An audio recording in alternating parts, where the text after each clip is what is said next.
अस्सलाम वालेकुम, welcome back to my channel. कैसे हैं आप सब? आई होप कि सब ठीक होंगे, खैरियत से होंगे और हम भी अल्हम्दुलिल्लाह सब ठीक ठाक हैं। हम लोग अभी जा रहे थे हॉस्पिटल और ये एक दिन पहले का व्लॉग है, लेकिन मैं मसरूफ़ियत की वजह से अपलोड नहीं कर सकी। तो हॉस्पिटल हम लोगों ने इसलिए जाना था क्योंकि मैंने अपना चेकअप करवाना था। मुझे थोड़ा गले में पेन था, उसके लिए आई थी। क्योंकि घर पे जो भी एंटीबायोटिक थी वो सब मैंने ली, मुझे उनसे फ़र्क नहीं पड़ा, तो फिर अभी हम लोग हॉस्पिटल आ गए थे। क्योंकि ये जो गले का इन्फेक्शन होता है, ये प्रॉपर मेडिसिन खाने से 7 से 8 दिन का जो एक दिन का कोर्स होता है वही करने से ख़त्म होता है, ऐसे ये ख़त्म भी नहीं होता है। तो एनएमसी में हमारा एक्सपीरियंस अच्छा है, तो ज़्यादातर हम लोग यहाँ पे ही आते हैं। जो भी हमने ट्रीटमेंट लेना हो यहीं से हम लेते हैं। तो बच्चों को भी साथ लेकर आए थे क्योंकि बच्चों के वो घर पे नहीं छोड़ सकते थे, इसके अलावा और कोई ऑप्शन नहीं है साथ लाने के अलावा, तो इसलिए हम ले आते हैं। वैसे इन हालात में सेफ़ नहीं है, लेकिन मजबूरी है और सबकी अल्लाह ताला हिफाजत फरमाने वाले हैं। अल्लाह ताला हम सब की हिफाजत फरमाए। तो चलें अभी चलते हैं अंदर। और यहाँ पर हमें बहुत ज़्यादा टाइम लग गया था, अपॉइंटमेंट भी ली हुई थी, लेकिन फिर भी हमारे 3 घंटे हॉस्पिटल में लगे हैं। तो मेरे हस्बैंड ऐसी जगहों पे बहुत ज़्यादा बोर हो जाते हैं और वो यही कहते हैं कि जहाँ पर इतना ज़्यादा टाइम लगता है, मुझे बहुत ज़्यादा घबराहट होती है, इसलिए मैं हॉस्पिटल वगैरह में ज़्यादा चक्कर नहीं लगाता। लेकिन मजबूरी है, इंसान क्या करे। हमने अपॉइंटमेंट ली हुई थी, फिर भी हमें 3 घंटे का वेट करना पड़ा है और बहुत ज़्यादा रश था। और अभी तो जो ये कैप्चर किया है मैंने, इसमें बिल्कुल भी रश नहीं है, लेकिन इससे पहले जो हमारा 1-1.5 घंटा यहाँ पर गुजरा था उसमें बहुत ज़्यादा रश था। और डॉक्टर भी इतने डिस्टेंस पे बैठ के चेकअप कर रहे थे और सेफ़्टी उन्होंने रखी हुई थी, सेफ़्टी डिस्टेंस उन्होंने बरकरार रखा था। मेरा उन्होंने गले का टेस्ट किया था और रिपोर्ट 1 दिन बाद आएगी, इसलिए हम लोगों को कल फिर आना है अपनी रिपोर्ट्स के लिए भी, और जो फिर मेडिसिन वगैरह डॉक्टर देगा वो लेने के लिए। तो अभी हम लोग यहाँ से निकल रहे हैं और हमने एक और जगह भी जाना है। हमने फ़्रेश मीट लेना था क्योंकि हमारा प्लान था कि हम लोग कल बारबेक्यू करेंगे, तो आज अभी इसीलिए मीट लेकर जाऊंगी ताकि उसको आज रात मैरिनेट कर दूं। तो होल नाइट वो मैरिनेट रहेगा तो बहुत अच्छे तरीके से ये रेडी होगा और टेस्ट भी उसका अच्छा आएगा। तो मैरिनेट करना ज़रूरी है। और यहाँ पर रश इस कदर था कि हमें पार्किंग ही नहीं मिली और फिर हम लोगों ने बाहर की साइड जाकर पार्क की गाड़ी, और बहुत ज़्यादा रश था। आई डोंट नो किस वजह से था, लेकिन हॉस्पिटल के अंदर भी बहुत रश था और पार्किंग में भी बहुत ज़्यादा रश था। तो अभी हम लोग जा रहे हैं मीट लेने के लिए और वहाँ से मीट ले लेंगे और उसके बाद फिर हम लोग घर चले जाएंगे। जो लोग शुरू से मेरे व्लॉग्स देखते हैं उनको तो आई थिंक आइडिया हो ही गया होगा कि मैं जब भी बारबेक्यू के लिए मीट लेती हूँ तो वो यहीं से लेती हूँ। और यहाँ पर बहुत अच्छी क्वालिटी का मीट आता है, फ्रेश भी होता है और बहुत जल्दी टेंडर भी हो जाता है। और यहाँ पर लैम मीट बहुत अच्छी क्वालिटी में मिलता है। और मेरे हस्बैंड को तो यहाँ पर काफ़ी ज़्यादा टाइम हो गया है यूएई में, तो इसलिए इनको इन जगहों का ज़्यादातर पता है कि कहाँ से अच्छी चीज़ मिल जाती है। तो फिर इसलिए यहाँ से बहुत टाइम से हम लोग यहाँ से लेकर जाते हैं। लेकिन जो नॉर्मली हम लोग घर में बनाते हैं, किसी भी सब्ज़ी के साथ हम गोश्त बनाएं, वो हम यहाँ से नहीं लेकर जाते, वो फिर हम लोग बाहर से किसी भी बुचरी शॉप वगैरह से ले लेते हैं। लेकिन बारबेक्यू के लिए मेरे हस्बैंड स्पेशल यहाँ आते हैं और यहाँ से लेकर जाते हैं क्योंकि उनको यहाँ का मीट पसंद है, तो फिर शुरू से ही हम लोग तकरीबन यहीं से लेकर जाते हैं। तो यहाँ से हम बीफ पाया भी ले लेंगे और फिर उसके बाद हम लोग घर चले जाएंगे क्योंकि बहुत टाइम से हम लोग घर से निकले हुए थे और हॉस्पिटल में भी हमारा काफ़ी ज़्यादा टाइम लगा और फिर अब यहाँ पर भी हम लोग आ गए थे। तो मेरे सर में तो वैसे ही दर्द स्टार्ट हो जाता है। तो अब बस फिर मेरी बस हो गई थी और मैं हस्बैंड से कह रही थी प्लीज़ जल्दी करें ताकि घर पहुँचूँ। और मेरा ब्लड प्रेशर भी लो हो रहा था। हस्बैंड ने मुझे साथ ही एक सुपरमार्केट थी वहाँ से जूस वगैरह लेकर दिया, तो मैं थोड़ी सी ठीक हुई थी और फिर तब मैं घर पहुँची ईज़िली, वरना मुझे बिल्कुल ऐसा लग रहा था और बहुत अजीब सी कंडीशन हो रही थी मेरी। और दिन को खाना वगैरह तो मैं नहीं खाती हूँ, तो शायद इस वजह से भी कि खाली पेट रहने की वजह से मेरी तबीयत इस तरह हो रही थी।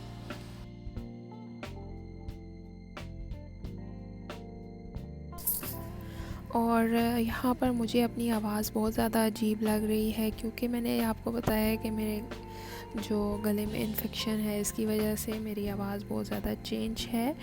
तो मैंने इसी वजह से व्लॉग अपडेट नहीं किया था, क्योंकि मुझे बहुत ज़्यादा पेन थी और मैं वॉइस ओवर नहीं कर पा रही थी।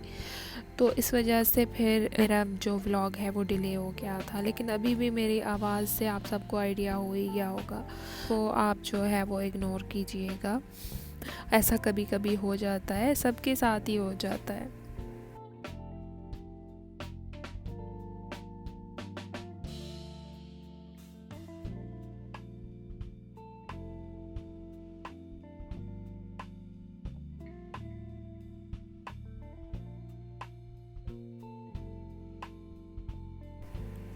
ये नेक्स्ट डे का क्लिप है, और लंच में मैंने बच्चों को पिज़्ज़ा बना कर दिया था, क्योंकि बच्चों का मूड था पिज़्ज़ा खाने का। और आज बच्चे थोड़े जल्दी भी उठ गए थे, तो फिर इन्होंने लंच करना था। तो अभी मैं इनके लिए पिज़्ज़ा बना रही, ट्रे में रखने के बाद इसको मैंने ओवन में रख दिया था। थोड़ा सा ये फ्लफ़ी सा हो गया है, तो अब इसकी एक साइड थोड़ी कुक है, और इसके ऊपर मैंने पिज़्ज़ा सॉस लगा दिया है थोड़ा सा, और थोड़ा सा चिली गार्लिक दोनों को मिक्स करके मैंने सॉस तैयार किया। तो काफ़ी मज़े का ये डिलीशियस सा बन गया था।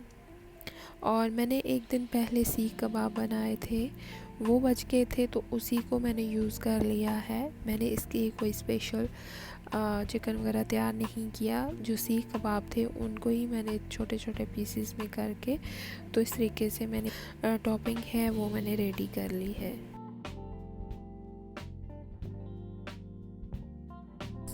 और इस पिज़्ज़े की जो टॉपिंग है, क्योंकि वो मैंने सीख कबाब से तैयार की थी, और जो सीख कबाब थे वो स्मोकी से थे, काफ़ी अच्छा उनका टेस्ट था। तो पिज़्ज़ा भी काफ़ी ज़्यादा तंदूरी टाइप बना था, और स्मोकी सा उसमें फ़्लेवर आ रहा था। तो उसके जो फ्लेवर था उसको मज़ीद इन सीख कबाब की टॉपिंग ने एनहेंस कर दिया था, और डिफरेंट सा टेस्ट लग रहा था इनका।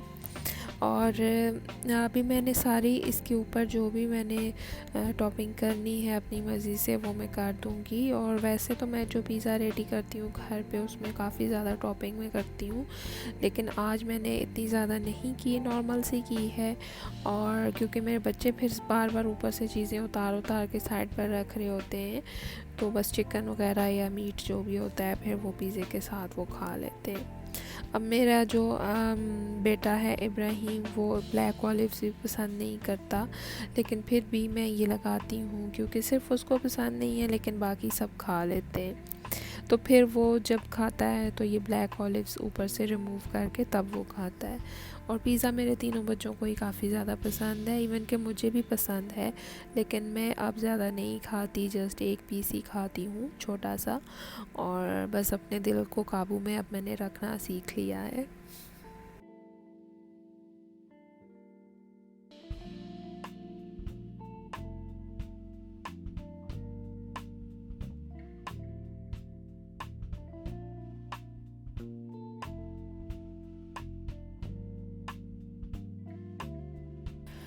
पिज़्ज़ा मैंने बेक होने के लिए रख दिया था, 25 मिनट के लिए मैंने इसको बेक किया है, और ये बहुत अच्छे से रेडी हो चुका है।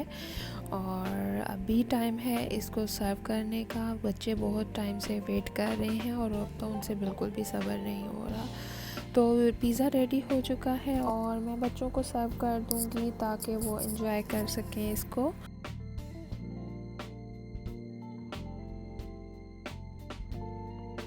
और फिर उसके रात का टाइम है, और अब हम लोग बारबेक्यू कर रहे हैं, और जो हमारे फैमिली गेस्ट थे वो भी आ चुके हैं। और ये हमारी थोड़ी सी बालकनी सी बाहर बनी हुई है, हम लोग यहाँ पर बारबेक्यू कर लेते हैं। और मैं जो कपड़े वॉश करती हूँ यहाँ पर मैं फैला देती हूँ, धूप से ये ड्राई हो जाते हैं। तो यहाँ पर हम लोग बारबेक्यू भी कर लेते हैं, और कपड़ों वाला काम भी मैं कर लेती हूँ, तो काफ़ी इजी रहती हूँ, क्योंकि घर से बाहर है, तो इसलिए फिर मुझे प्रॉब्लम नहीं होती। तो बारबेक्यू को हमने नॉर्मल कुक कर लिया है, बहुत ज़्यादा कुक नहीं किया, मीडियम सा हमने इनको कुक किया है। और उसके बाद फिर लेमन और हरी मिर्चों की हमने एक तह लगाई है, और उसके बाद फिर हमने सारा जो बारबेक्यू बारबेक्यू किया हुआ था वो हमने इसके अंदर रख दिया है। और अब हम इसके लिड को सील कर देंगे आटे से, क्योंकि बहुत अच्छे तरीके से सील हो जाएगा और भाप वगैरह जो भी स्टीम इसके अंदर बनेगी वो लीक नहीं होगी। और यहाँ पर हमने इसके ऊपर भी कोयले रख दिए हैं और इसके नीचे भी। तो ये अब तकरीबन 25 मिनट के लिए इसी तरीके से कुक होता रहेगा। इसमें स्टीम बनेगी तो ये बहुत अच्छी तरीके से गल जाएगा। तो 25 मिनट के बाद अब हम इसको ओपन कर लेंगे। और बहुत रिस्की होता है इसको ओपन करना, लेकिन बहुत एहतियात से करना पड़ता है। तो ये हमारा जो स्टीम बारबेक्यू है वो रेडी हो चुका है। ये बहुत मज़े का बनता है। पेशावर में एक रेस्टोरेंट पे इस तरीके से बनाते हैं, तो मेरे हस्बैंड ने वो शायद खाया है, उसके बाद से इनको ये बहुत ज़्यादा अच्छा लगा था। तो फिर हम लोग घर पे ही इस तरीके से बनाना स्टार्ट कर दिया था। अब मैं इसको एक सर्विंग ट्रे में निकाल लूँगी और उसके बाद फिर जो गेस्ट हैं हमारे और हम सब मिलकर इसको एंजॉय करेंगे। इंशाल्लाह आप लोगों से मैं फिर मिलूँगी एक अच्छे से न्यू व्लॉग में। अपना बहुत ज़्यादा ख्याल रखिएगा और हम सबको अपनी दुआ में याद रखिएगा, बल्कि पूरी उम्मत मुस्लिमा को अपनी दुआ में याद रखिएगा। अगर आपको मेरी ये वीडियो अच्छी लगी है तो इसको लाइक और शेयर कर दें, और चैनल पे फर्स्ट टाइम आए हैं तो इसको सब्सक्राइब भी कर लें, बेल नोटिफिकेशन भी ऑन कर लें ताकि हर आने वाला व्लॉग आप तक पहुंच सके। इंशाल्लाह फिर मिलेंगे एक अच्छे से न्यू व्लॉग के साथ। अपना बहुत ज़्यादा ख्याल रखिएगा। अल्लाह हाफ़िज़।